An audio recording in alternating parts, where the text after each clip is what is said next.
फक्त 1 कप गव्हाचे पीठ, रवा, बीट आणि भरपूर भाज्या वापरून सोडा, इनो, दही न वापरता अगदी कमी तेलात मऊ, चविष्ट आणि पौष्टिक नाश्ता बनवणार आहे. हा नाश्ता तुम्ही दह्यासोबत खाऊ शकता. खूप चविष्ट लागतो. चला तर मग रेसिपीला सुरुवात करूया.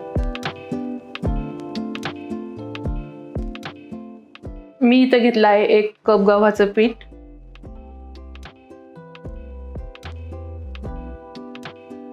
1/4 कप गरा, त्याऐवजी तुम्ही 2-3 चमचे गरा घेऊ शकता.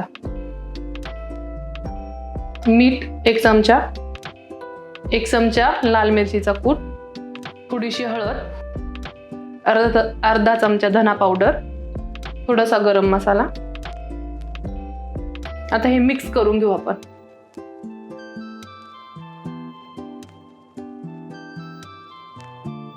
आता यात थोडं थोडं करून पाणी टाकू. एकदम पाणी नाही टाकायचं, नाही तर मग त्याच्यात गुठळ्या तयार होतात. थोडं थोडं करून मिक्स करून घ्यायचं. सो थोडं थोडं पाणी टाकून व्यवस्थित हलवून घ्यायचं. एकदम मऊ झालं पाहिजे, त्यात एक पण गुठळी नाही राहिली पाहिजे.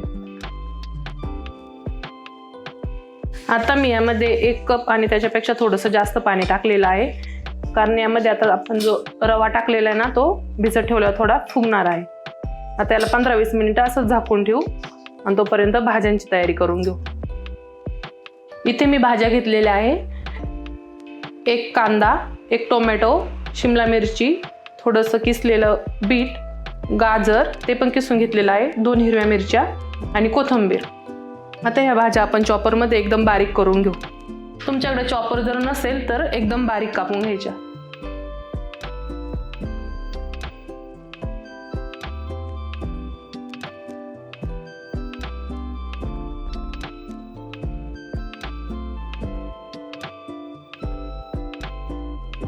तर हे बघा आपलं एकदम बारीक झालेलं आहे. आता ह्या बारीक झालेल्या भाज्या ह्या मिश्रणात टाकून घेऊ. हे बघ, हे पण थोडंसं घट्ट झालेलं आहे. आपण याच्यात जो रवा टाकला होता ना, तो फुगलेला आहे. रव्यामुळे काय होतं, आपण जी पोळी किंवा जो पराठा करणार आहे ना, तो तव्याला चिटकणार नाही. आता याच्यात टाकून घेऊ.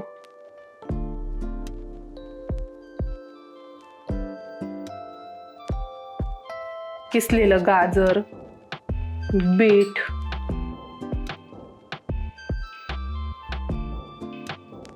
कोथिंबीर व्यवस्थित मिक्स करून घ्यायचे. आता याच्यात तुमच्याकडे तांदळाचं पीठ असेल तर ते पण 1 किंवा 2 चमचे टाकू शकता. त्याने छान कुरकुरीत होतात पराठे. आता मी ते तवा गरम करून घेतला आहे, त्यावर तूप घालू. तूप किंवा तेल काही पण घालून घेऊ शकता.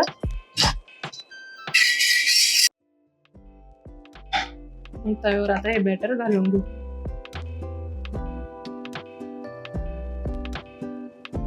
तुम्हाला हवी तशी आता तुम्ही ही पोळी काढू शकता, पातळ, थोडीशी जाड. जर जाड काढली तर त्याला थोडीशी शिजायला टाइम लागेल.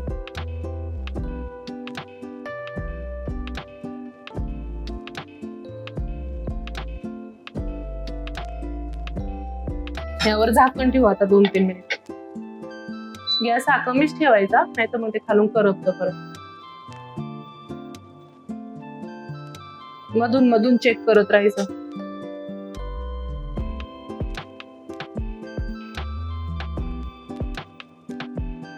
जर पोळी तव्याला चिटकत असेल तर साईडनं तेल किंवा तूप सोडून हळूच उलटणीनं काढून घ्यायचं.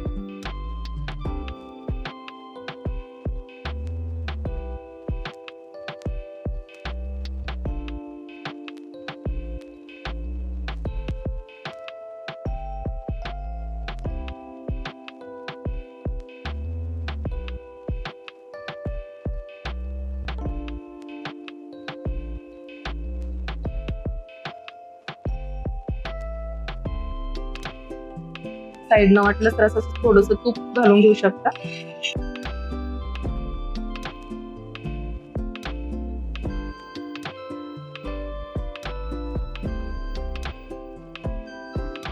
हे बघा, आता आपण दुसरी साईड ओपन करून बघू.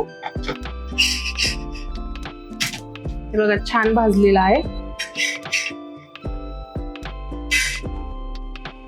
एक साईड भाजायला साधारण 2 ते 3 मिनिट लागतात. तुम्ही जर जाड पोळी तयार केली तर त्यावर झाकण घालायचं आणि चांगलं भाजून घ्यायचं.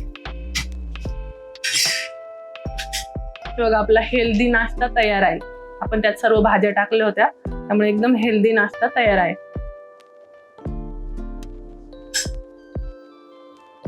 पराठा तयार करून घेऊ. आता तुम्ही हे पराठे हिरवी चटणी, टोमॅटो सॉस किंवा मग टोमॅटो चटणी, शेंगदाण्याची चटणी, नारळाची चटणी यासोबत खाऊ शकता. आणि एकदम पटकन होणारी रेसिपी आहे. त्यात सगळ्या भाज्या पण टाकतो आपण त्यामुळे ती हेल्दी पण आहे. तुम्ही मुलांना, मोठ्या माणसांना देऊ शकता.